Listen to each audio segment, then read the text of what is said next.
Namo tassa bhagavato arahato samma sambuddhassa. Namo tassa bhagavato arahato samma sambuddhassa. Namo tassa bhagavato arahato samma sambuddhassa.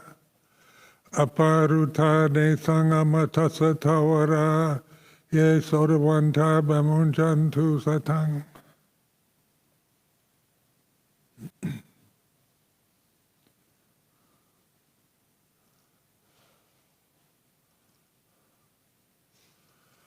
So, coming from my kuti, walking over to the temple with Ajahn Sumedho, he was pointing out the sound of the chainsaw, and I couldn't hear it. So, and is this a blessing or a curse?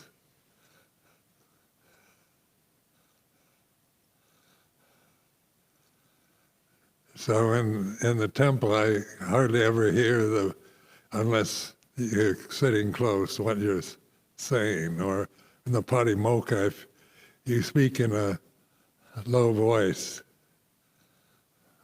I can't really hear anything.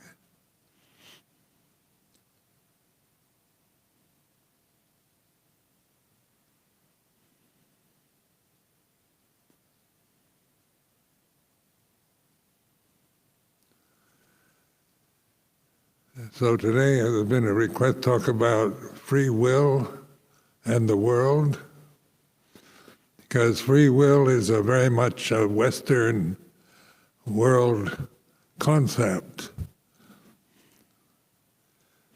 because it's very, we those of us brought up in Western civilization, Western world, have this sense of free will as something part of our experience.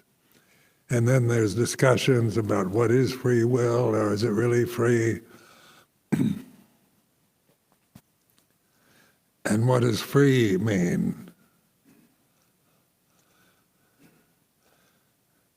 And so the world, in this terms, the samsara, in Buddhist terms,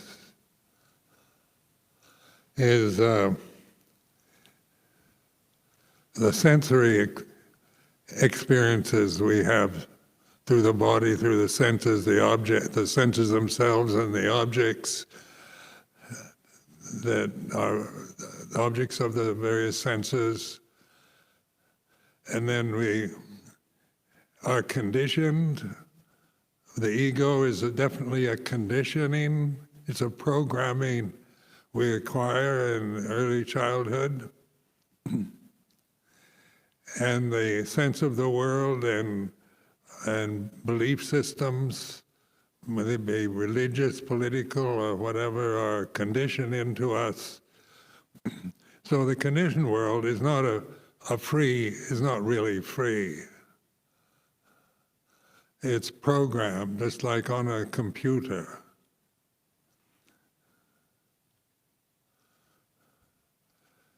So that's why the world is the way it is, why intelligent, educated people can't agree on very simple issues.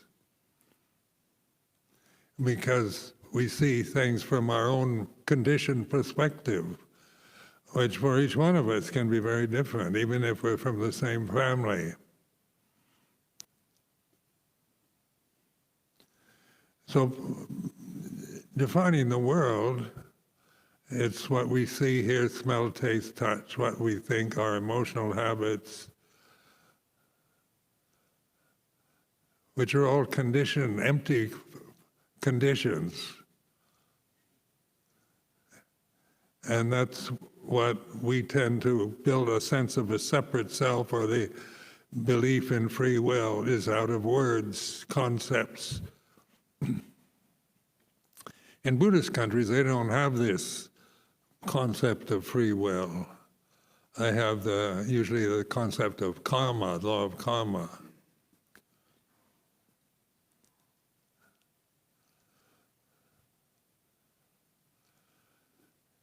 So as long as we're bound to the conditioning that we've acquired through our life's experience, and we don't see it, and in terms of wisdom, what it really is, then we operate, even in monasteries, from very personal attitudes of various views and opinions about practice, about Buddhism, about politics, about everything that we've been conditioned to believe in or to disbelieve, because disbelief is also another conditioned problem for us. So belief itself is, take the word belief, you acquire beliefs, and just the basic programming and early childhood of learning to speak, and you learn that from your mother, father, from your brothers and sisters. You learn to speak the language that they speak. So that's an acquisition that, has certain advantages, worldly advantages, because we enjoy speaking, talking, thinking, creating conditions, seeing ourselves in terms of success or failures, of good and bad, our attachment to the perceptions of female and male. These can be issues that we quarrel over or fight over.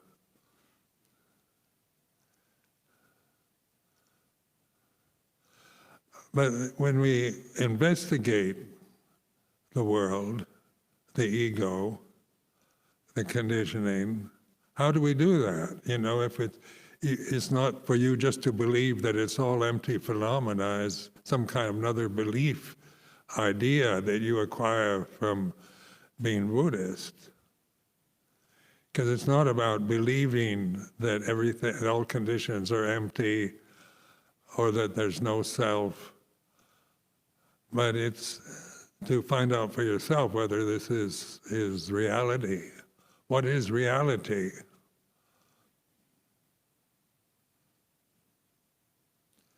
What is the supreme reality of everything? And so we get into various forms of metaphysical perceptions and philosophical discussions.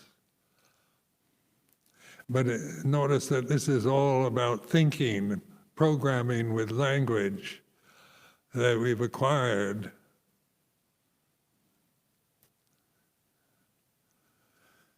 And so as Theravadan Buddhists, then we acquire the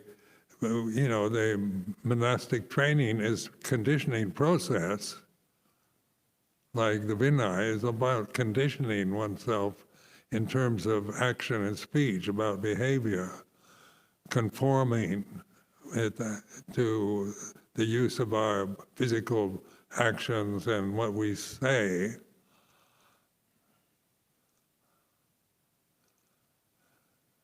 But is it about becoming a Buddhist monk or a Buddhist nun that we're here for? Is that our goal, to become just another form, another worldly convention that we consider maybe superior to the sensory, materialistic societies that we've grown up in?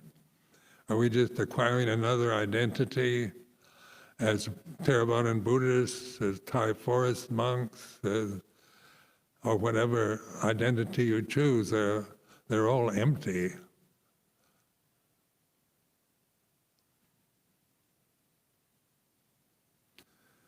So this is where the emphasis on conscious awareness. So when I chanted the opening, Aparuta Sangamatasa Taura, the gate to the deathless is open, or the door, the entrance to the deathless. is open. That's the first line. So that made a big impression on me years ago, before I was really having much insight into meditation, but some things in the suttas really grab you. You know, something really speaks to you very strongly. And that particular phrase, the Buddha made this pronouncement, the gate to the deathless is open. So what is that? You know, the gate, what is the deathless? What does that mean? Because death is the reality of the world. It's all about change. The world is all about dying, death, birth and death. And then the Buddha made this pronouncement. It wasn't a supposition. It didn't say, I believe the gates to the deathless are open, or I think they are open, or my view about the gates to the deathless are open. Is made a kind of definite statement. Aparuta de sangamatasa tawara. So that kind of statement was very powerful in my own experience and development in this tradition, because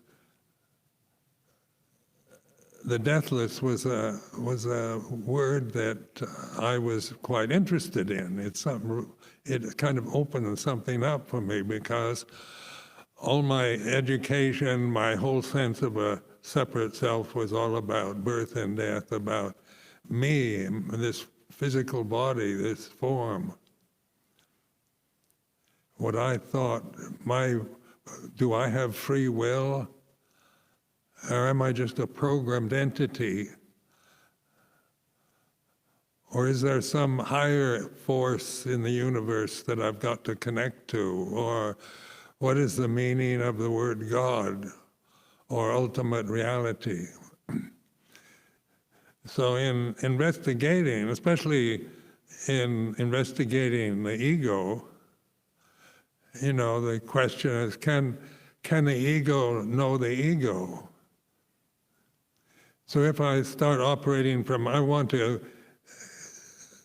investigate my ego, that's still part of the ego, is I want to investigate my ego. It's a good suggestion, but it's still the sense of I'm somebody who's investigating his ego.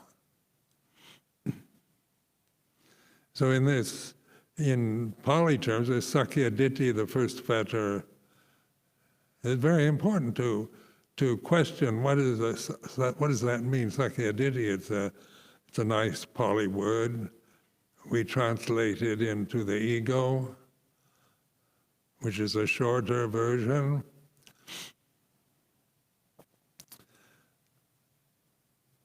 And then the question, the investigatory ability to question, how can the ego investigate itself?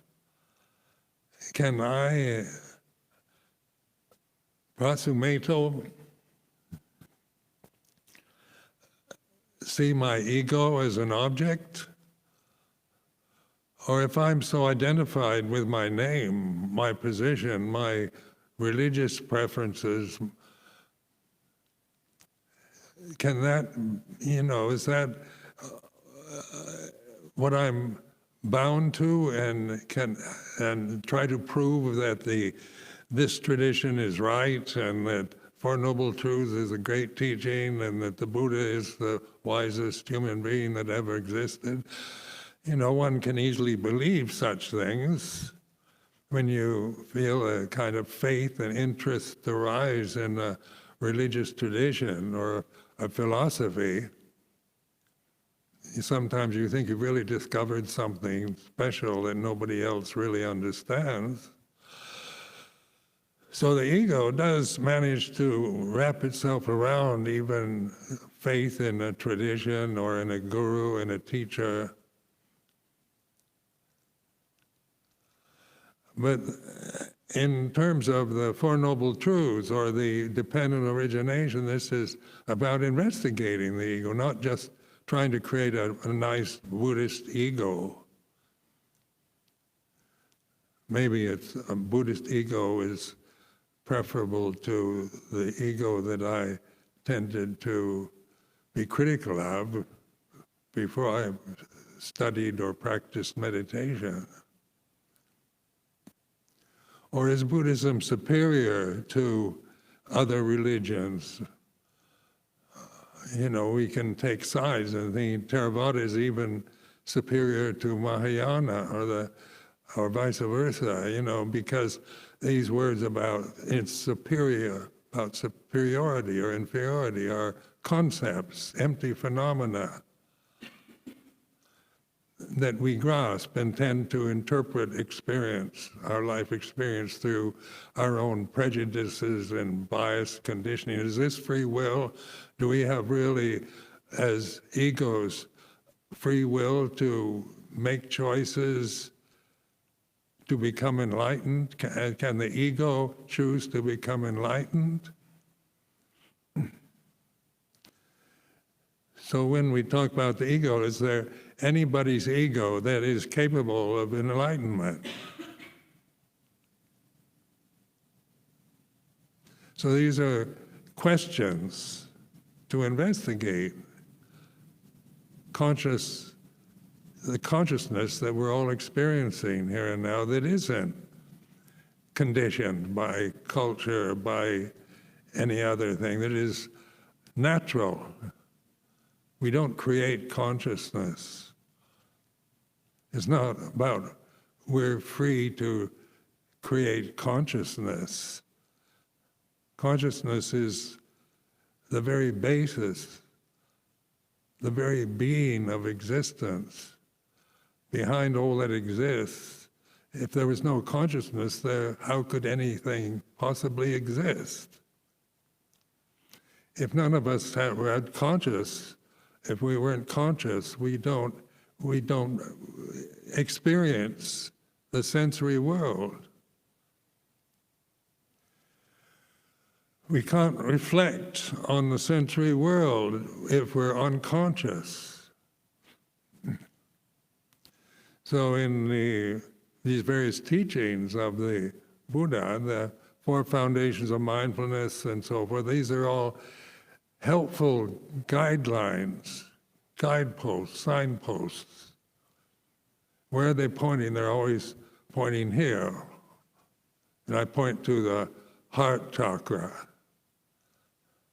So it's looking inward, isn't it? It's not seeking proof that Buddhism is better than other religions by reading various treatises on it or various books of philosophy or take courses in comparative religions, because all of that is empty phenomena. No matter how intelligent or knowledgeable you become in terms of worldly knowledge, refined or coarse or whatever quality you might describe it as being, it's still something that arises and ceases, something that has no permanent value. It's not the deathless. So the liberating kind of sense of the gate to the deathless is open is that it's always been open. And for those of us that have this human form, we're usually programmed to not notice that, the gate to the deathless. We're programmed to believe, to make assumptions. We can choose, is it choose good behavior, bad behavior?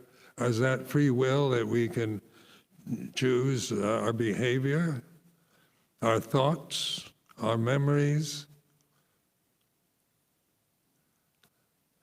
we can make personal choices, but usually it's from the programming ego that we make our choices that we call free will.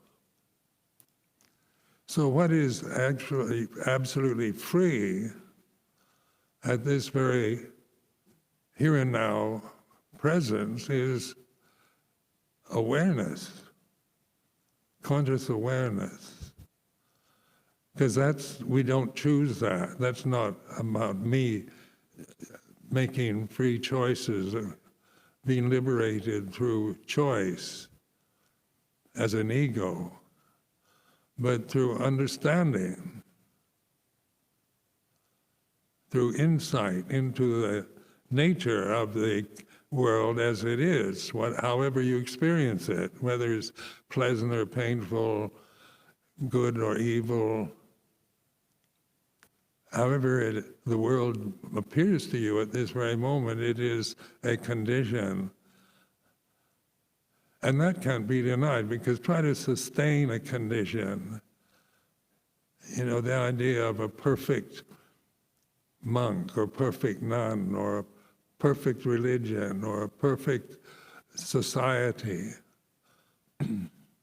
We can create images of perfection through the superlative use of words.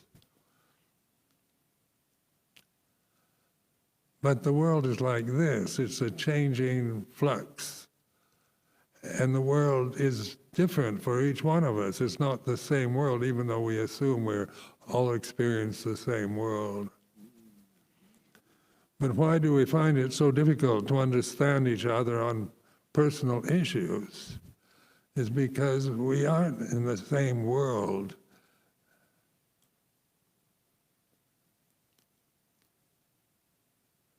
So we see things through the very conditioning process that we acquired quite innocently when we were innocent children.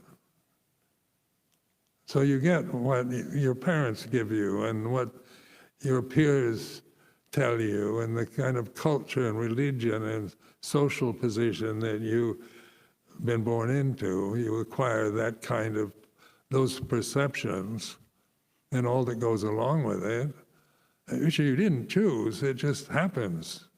Because innocence is very susceptible to corruption.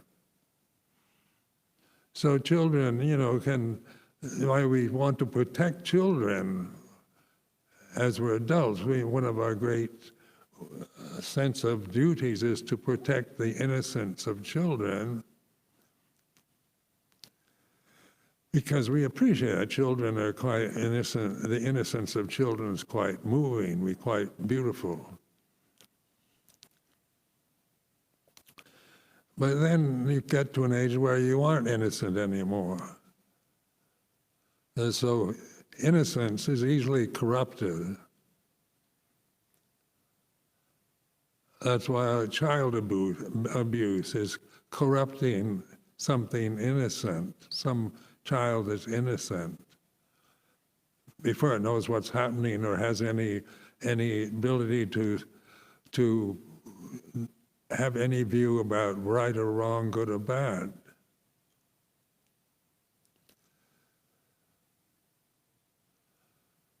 So what we're using now in this winter's retreat is wisdom, along with conscious awareness. And it's our ability, this ability to observe the ego that's not an ego, like sati sampajanya, mindfulness,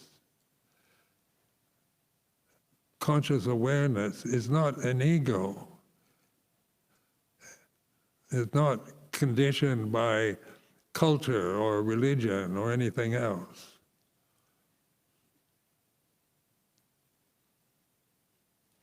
So when the Buddha made the proclamation, the gate to the deathless is open, and then the teachings that followed, the Four Noble Truths that I really respect, that I've used all these years for reflection, understand the suffering and the causes of suffering and the end of suffering.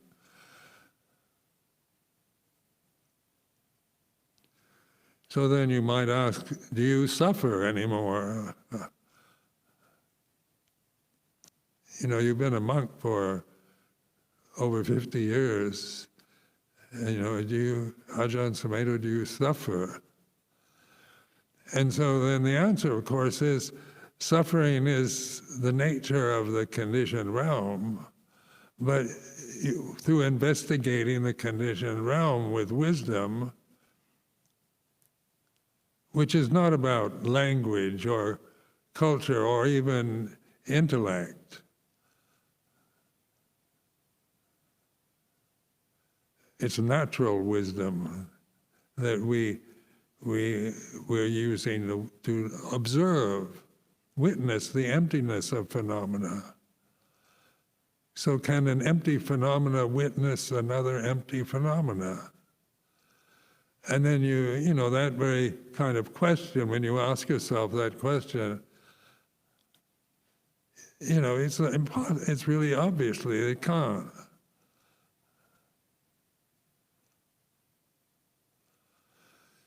So what is sati sampajanya? Is that a condition, some special condition that we might have or might not have? Is that an empty phenomenon, or is that the gate to the deathless? And that's what it is. The gate to the deathless is sati sampajanya. Because the ego, then, you can be aware, deliberately think, I am a human being. You're creating the word with something that's quite not controversial, but that we assume we are human beings, and that's taken for granted. But those are words, English words in a grammatical context with a pronoun, personal pronoun, verb, and adjective. So, this is a creation. But when you intentionally think, I am a human being, it's not a matter of deciding whether you are or are not, but observing how the thinking process itself. What is it aware of thinking that's not a thought? When I think I'm thinking, I'm claiming to be somebody who thinks, and thinking is like this, and that awareness of thinking is not a thought. That's sati sampajanya. So all these pronouns, verbs, adjectives, adverbs, prepositions, the whole English grammar, or grammar of any language, is empty phenomena. So we have a sense of what's proper English, what's proper use of grammar that you acquire. Then there's a colloquial use of grammar and different variations on English-speaking people, and listening to the Radio World Service in the morning, they have all these speakers from African, Asian countries with strong accents. They're speaking English, and it's all an acquired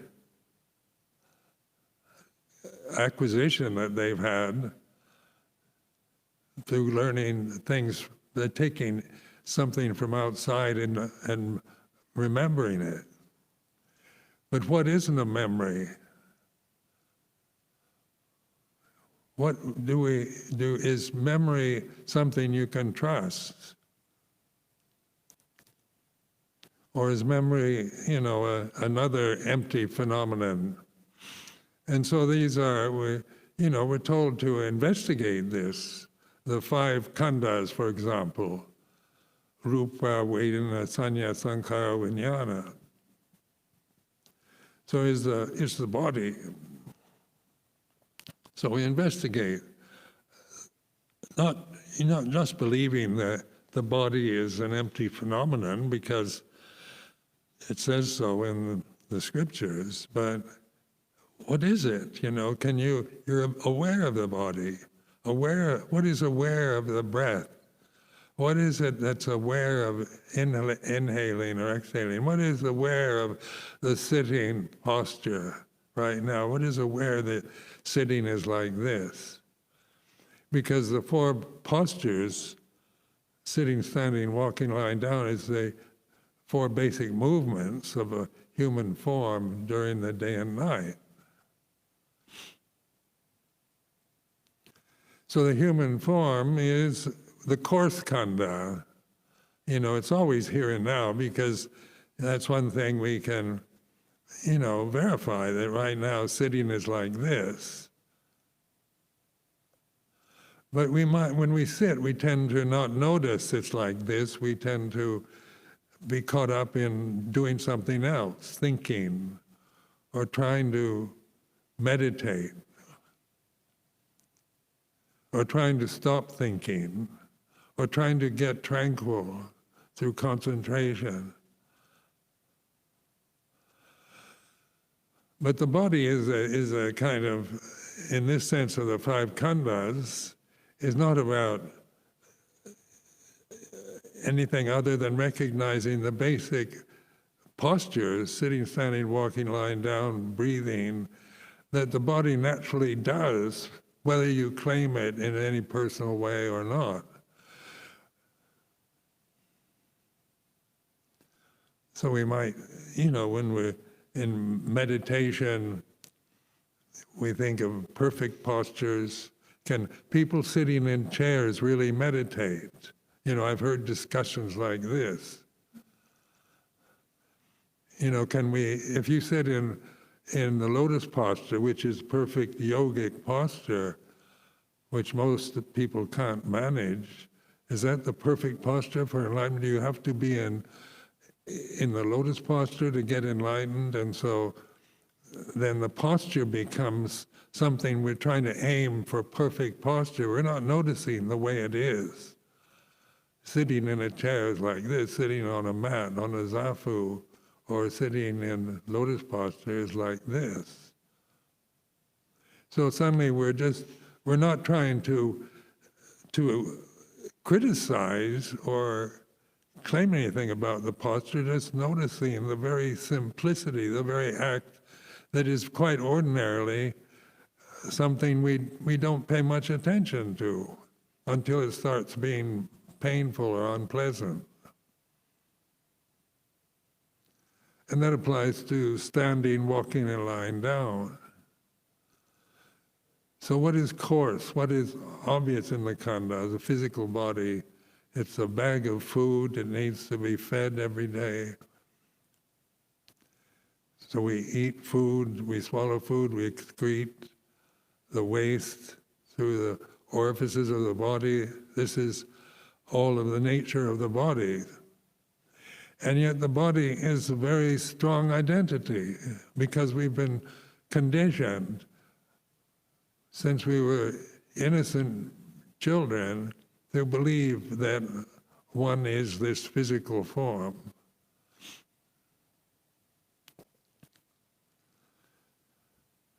And so we attach to that, there's no question of that sense of I am this physical form. It seems quite obvious in worldly terms, in the thinking mind.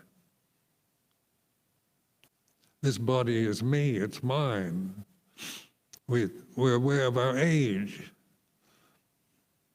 of a gender, whether it's male or female, the color of the skin, the color of the eyes, and so forth. There are strong personal identities that we've been programmed to attach to.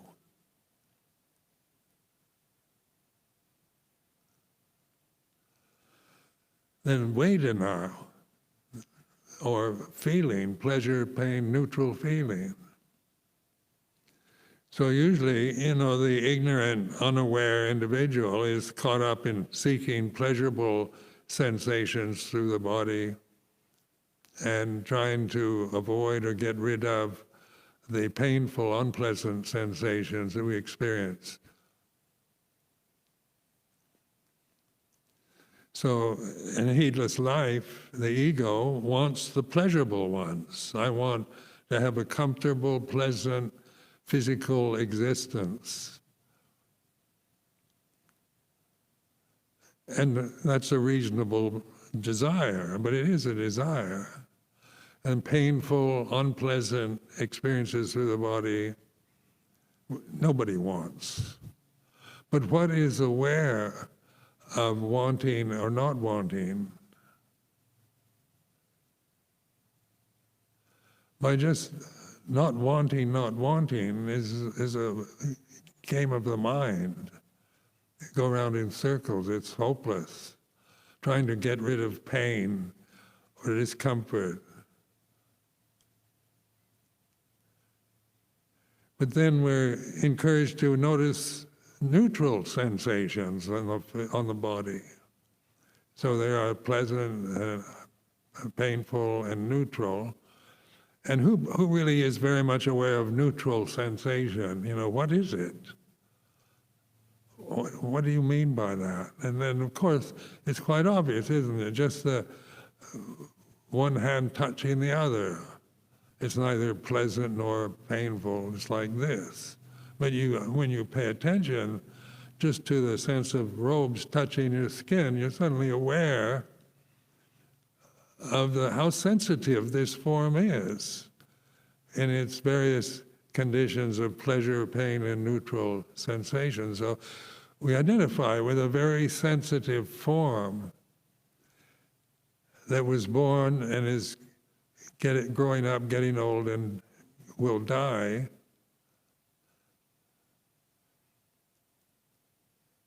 And somehow, like death in modern society is not a subject that is considered polite conversation, because we can dismiss. Of course, I say we're all going to die and everybody will agree to that.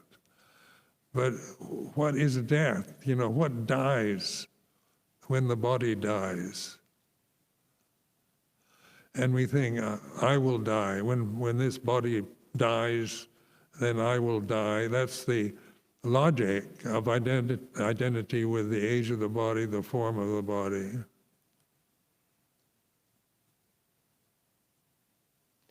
So we begin to trust this awareness. Ye soda wantaba munchantu satang is the second stanza of this affirmation of reality. Ye soda wanta, those who can hear, trust this. This gate to the deathless, this sati sampajanya, is here and now. It's not personal. It's not an achievement like I'm really good at sati sampajanya. That's I can think that or tell somebody that, but then that is taking credit for something that's not me. Sati sampajanya is Dhamma, is natural. And this is the gift that we have as human forms, is that we can reflect on the way it is.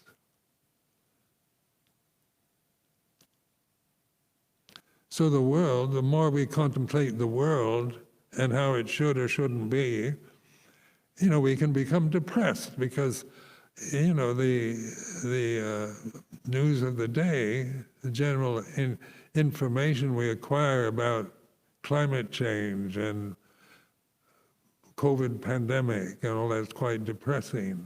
Overpopulation, drought, famine,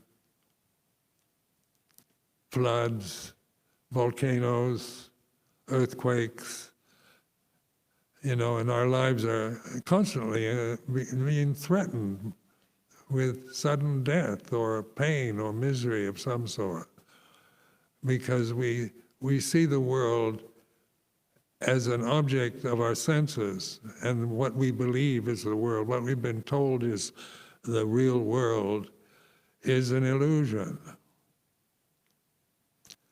But we're not dismissing the world or trying to get out of it, but to understand the very nature of the world is change. And it's always been that way, whether you realize it or not, throughout history or perceptions of time. What is time but the incessant changingness?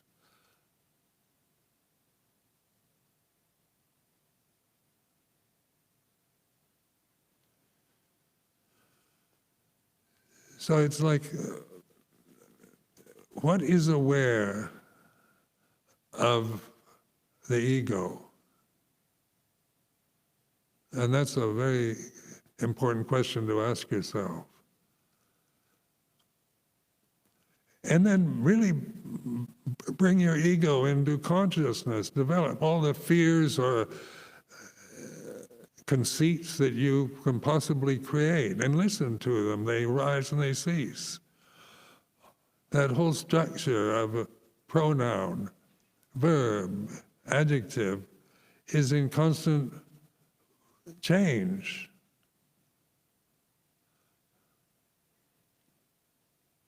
And where does it change into?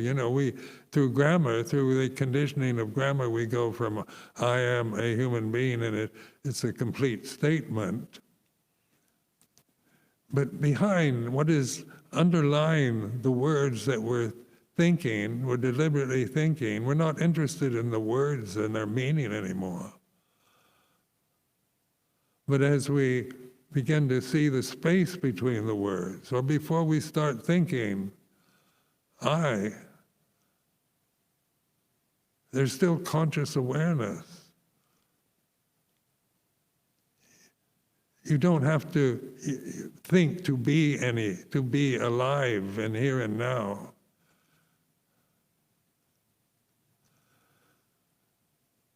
So thinking is also, the skillful use of thought is to use it for reflection, not to just be caught up in endless beliefs, and no matter how profound or wise they may seem, but to question, investigate. This is what we're free to do, encouraged to do.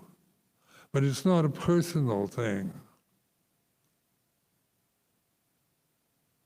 Because to make my spiritual journey very personal, to talk about how I became a Buddhist and how I met Ajahn Chah is kind of historical, but it's not reality. Because it's using words in the sense of me as a separate form that did this and did that and developed this and that.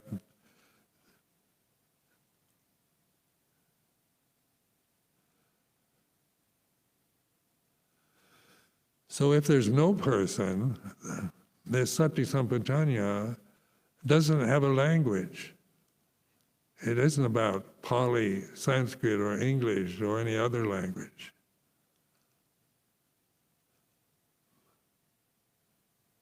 But it is aware of the very nature of the world as this conditioned realm changing. It's not judging it. It's not saying the world is bad or we're trying to destroy the world or create a perfect world. It's not about ideas of perfection or destruction.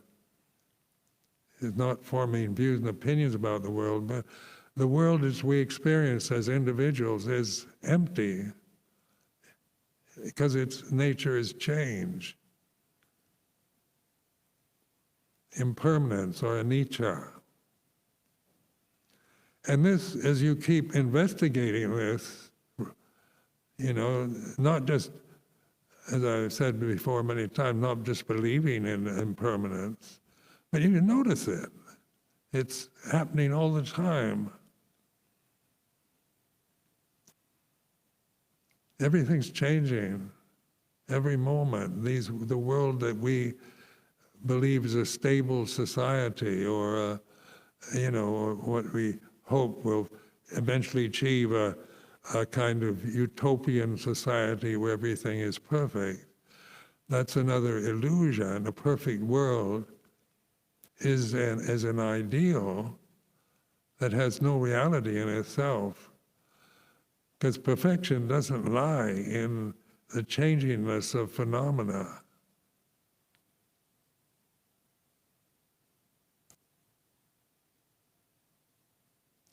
So when we talk about perfection, is that just another superlative English word?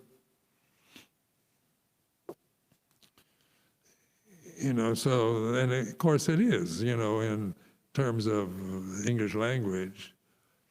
But it's also, is there such a thing as perfection, complete wholeness, that which is beyond the changing conditions that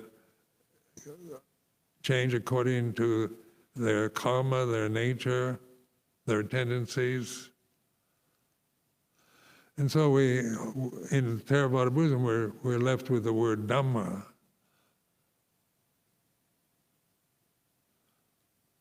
So this Sati Sampajanya is the gate, the door to perfection, to Dhamma, to liberation, to freedom. And Yesodavanta, those who are listening, trust this. It's the sense of trust isn't about just believing it, but you have a whole system of investigating teachings in this tradition which are always pointing at that. So you're not left with just that you've got to personally trust what the Buddha said about the gate to the deathless being open. But what does that mean? What is the reality of it? Is it just an inspiring statement that the Buddha made, or is it ultimately true? And Yesodavanta, those who are listening or paying attention, then by trusting it doesn't mean we believe it, but we investigate. So we have these various investigatory teachings that are very much a part of the Theravada tradition to find out for ourselves. And that's what I encourage you all to do during this winter's retreat. This is an open door opportunity to an invitation that's made available here at Amaravati to investigate. Not just try to get tranquil and peaceful or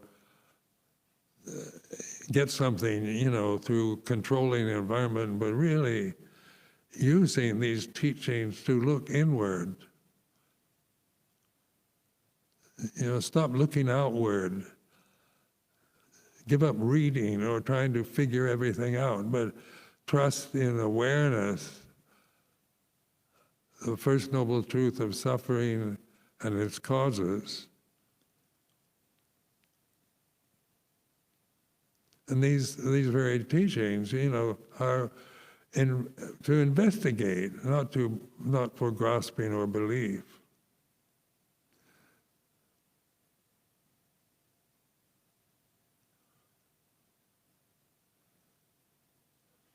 So the Winter's Retreat is here in England, like the other branch monasteries, I think, keep the same tradition. Winter time in England is like this, and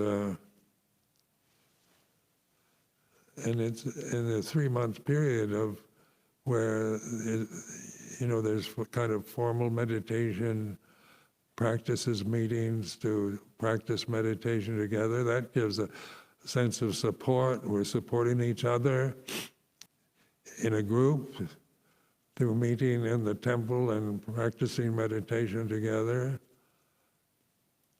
and then opportunities to practice alone in your kuti.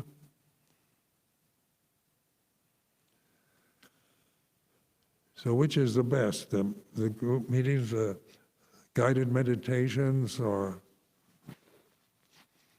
being alone in your kuti? You learn from both, in the sense of, I found my own personal experience sitting in a group very encouraging, because everybody's trying to support everybody else by being quiet. And you have to sit through a period of time that you might find physically painful, sitting in one position for an hour or something like that. But also it gives a chance to investigate the body, the pain, and that which is aware of pain. Is awareness painful ever? Ask yourself that. Does awareness ever feel pain? Or awareness doesn't feel. It's the body. So the awareness of pain becomes an object rather than a personal problem. The same with pleasure. In a group meditation, like I used to like to sit for hours sometimes, because I get very tranquil. And then going back into daily life can seem very busy, getting back in the old routines of monastic life at Amaravati.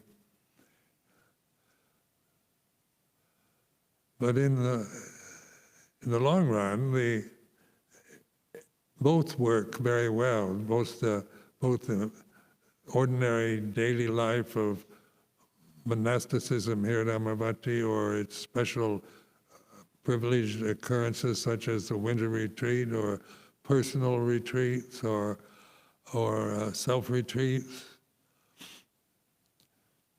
they all can be beneficial to us if we trust in awareness. He sort of one taba munchan tu satan.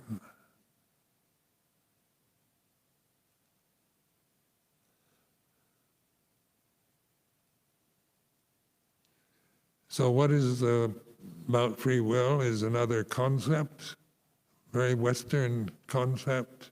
Is there free will or not? Or are we just programmed robots? Then we start thinking in terms of our own personal views about, I don't want to be considered a programmed robot. I want to think I have a free will and I'm an individual. I have my rights, and then we see ourselves in terms of our right to think what we want, to make our own decisions, not to be forced to take vaccinations, not about wearing masks. There's so much emphasis on rebelliousness, about not conforming to mandates in the media these days, and then many of us who rebelled against modern middle-class society when we were young, it was very much a sense of, I'm not going to be like my parents, just a cipher in the system, how I judged my parents' life as being very boring and mediocre. The ego wanted something more meaningful than what I perceived, the way I perceived my own family background, my own cultural conditioning.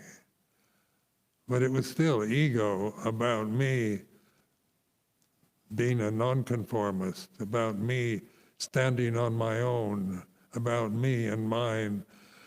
And even taking that stand was not an escape from suffering. in fact, intended to create very many more problems in my life through taking that stand than I would have had if I'd been nicely conforming to the middle-class American values. But it's through this investigation of the reality of here and now, because that's all there ever is. Time is an illusion. The past is a memory. In the here and now, the future is an image, is a concept.